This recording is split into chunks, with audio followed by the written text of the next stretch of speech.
Are you in love with football? And what about sports betting? Do you want to earn really big money from it? Experts of BetFact prepare dozens of solid and safe predictions with high odds every day, so you can win a lot and stably. Just sign up through the link in the description and punish your bookie.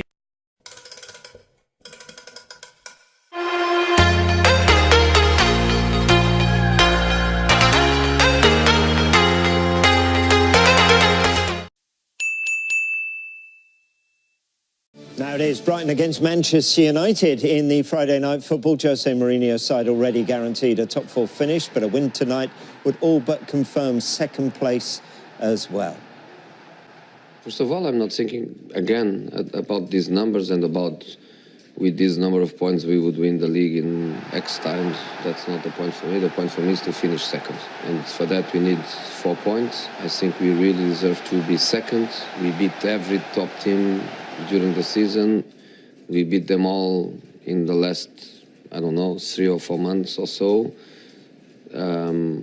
We are going normally to reach this 80 points barrier, and we deserve to finish second. So if we finish second, we are the second best team in the Premier League, which I think is very good.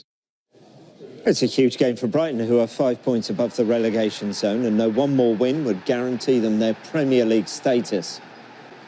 In all of the press conferences I do week in, week out, we've almost got used to saying the next game's our biggest game.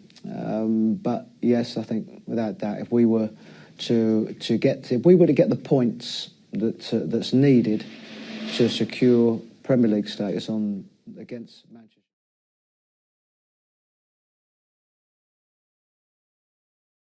So it is the Friday night football. It is Brighton against Manchester United. Danny is here to look at a few of the tactical nuances. Now, I'm intrigued by this because you are going to tell me, we're going to look at Pogba and Sanchez, you're going to tell me why for one player more is less and the other player less is more. Right, explain. Yeah, giving me a big build-up now. No, obviously, there's been a lot of talk about, Pogba and Sanchez, playing together. Can they play together? Yeah, I believe they can play together. They are, effectively, two of Manchester United's most attacking threats. They should be.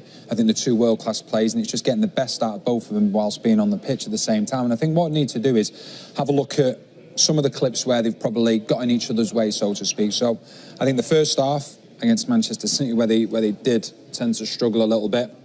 If you look at Pogba here and Sanchez, you look how close they are. Sanchez wanting to come in narrow off the left-hand side. Pogba, obviously, he wants that corridor to run into.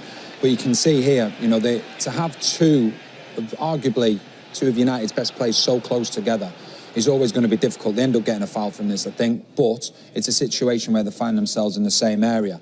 And this probably even shows it even more. And this is against West Brom.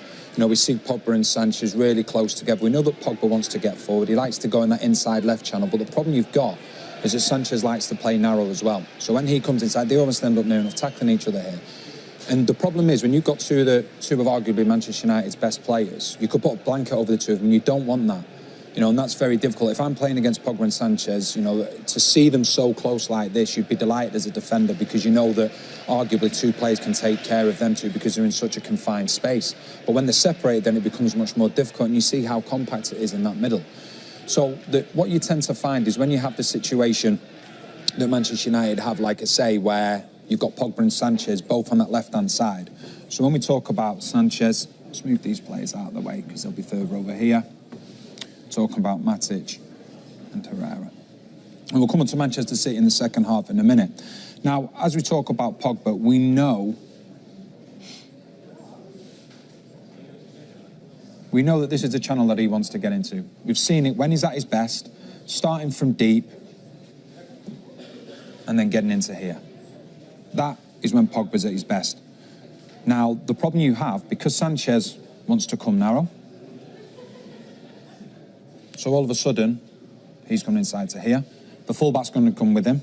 So that means Sanchez has gone in there. All of a sudden, you arguably could have 4 players that find themselves in that position. Now, what happens then? The frustration starts to become apparent with Pogba because your top players, they want to go and get on the ball. So what he then does, you've got your 2 defensive midfielders here. 2 full-backs as well. What he does, inevitably, when he starts to get frustrated, he's going to start dropping deep and getting in these spaces.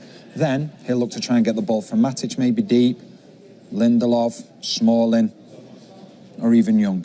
Now, that's fine, but I look at Pogba, and I've said before that I don't believe that there's box-to-box midfielders now. I think you're either an attacking midfielder or a defensive midfielder. So you want to see Pogba higher up the pitch. Now, where we're talking about less is more, Pogba's situation, which we'll come on to in a minute. Manchester City in the first half, he had more touches in the first half than he did in the second half, yet in the second half was arguably one of the best 45 minutes he's had for Manchester United, and scored 2 goals. So then now, if we now take it back and have a look then, this is with Martial on the left-hand side, and this was against Bournemouth. This is a big difference here. So you look at Martial. Martial is not so wide there, but he's high up the pitch. Pogba's got this space to run into. So you see where Martial is. There's a space then for Pogba to get into, because when he gets into his stride, he can break the opposition midfield, and you're not going to be able to keep up with him. Martial then goes wide, and Pogba's still finding his own space. Once again, you see Martial, he's got that corridor now. He's got that avenue which he can run into. You'd fancy him one-on-one when he fronts somebody up. Look at all the spaces there for him to go and run into. That's key, that's what he needs, and that's what you need to give your best players space to go and create. And this is the icing on the cake. Martial dropping deep and wide. Look at the space that Pogba's got to get into. He doesn't even get into full pelt here, and he's already leaving the Bournemouth players behind because he's so quick. And inevitably, the end result, lovely run from Lukaku, and the ball ends up in the back of the net. So what you have to try and do, like I say, with Sanchez and with Pogba in particular, you've got to try and create space for them whilst being on the pitch at the same time. So if we then go back to Martial, and we're talking about the situation here. We talk about Pogba going forward. Like I say, we talk about these players higher up the pitch. Now, Pogba played a lot higher up against Bournemouth because the situation was here. The fullback goes out. The midfielder wants to try and keep up with him, but we've spoken about the fact before that Pogba was really good at breaking through the opposition's midfield, getting behind them. All of a sudden, because Martial's keeping the width, look at this area. The knock-on effect from that is that, like I say, when Pogba breaks through the opposition midfield, you as a centre-back, you're in all types of trouble.